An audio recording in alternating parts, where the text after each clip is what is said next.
இலங்கையில் ஏற்கனவே தமிழர்கள் வாழுகின்ற நிலப்பரப்புகள்ல இந்த புத்தர் சிலை முளைக்கின்ற விவகாரம் நாளுக்கு நாள் பெரும் சர்ச்சையை ஏற்படுத்துகின்ற விவகாரமே வலுப்பெற்று வருகிறது. இதனால் நிறைய பிரச்சனைகள் உருவாகி இருக்கிறது. நிறைய ஆர்ப்பாட்டங்கள், கவனஈர்ப்பு போராட்டங்கள் என்று சொல்லி எல்லாமே முன்னெடுக்கப்பட்டு வருகிறது. அதைவிட அரசாங்கத்தினுடைய கவனத்திற்கும் இது கொண்டு செல்லப்பட்டிருக்கிறது. மனுக்கள், மகஜர்கள் எல்லாமே இது சார்ந்த உரிய தரப்புகளிடம் எல்லாம் கையளிக்கப்பட்டிருக்கிறது. ஆனால் இப்பொழுது வரையில் இதற்கு எந்த விதமான தீர்க்கமான முடிவும் எட்டப்படவில்லை. இப்ப எதற்காக தையிட்டியில இந்த விகாரை அமைக்கப்பட்டது, என்ன காரணம்?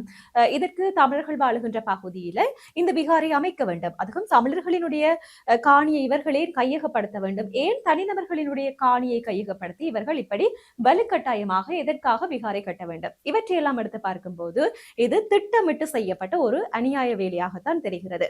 இப்பொழுது பார்க்க போனால் இந்துக்களினுடைய கோவில்களை இல்லாமல் செய்வதற்காகவோ இல்லை என்று சொல்லி சொன்னால் இந்து மதத்தினை அழிப்பதற்காகவோ இல்லை என்றால் இந்துக்களினுடைய ஒரு தனித்துவத்தை சீர்குலைய செய்கின்ற ஒரு விடயமாகத்தான் இப்பொழுது எல்லோர் மத்தியிலும் இது பேசப்படுகிறது. சரி, அப்ப இன்றைய தினம் காலையில இருந்து மக்கள் கூடி பொது அமைப்புகள் எல்லாமே ஒன்று சேர்ந்து பல அரசியல்வாதிகள் எல்லோருமே ஒன்று சேர்ந்து இந்த ஆர்ப்பாட்டங்களை செய்து வருகின்றார்கள்.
இன்றைக்கு காலையில பாராளுமன்ற உறுப்பினர் சிவஞானம் ஸ்ரீதரன் எம்பி அவர்கள் மற்றும் முக்கிய பொது அமைப்புகள், தையிட்டி மக்கள் என்று சொல்லி எல்லோருமே இதற்கு எதிராக பேச தொடங்கி இருக்கிறார்கள். ஆர்ப்பாட்டத்தை முன்னெடுத்து வருகின்றார்கள்.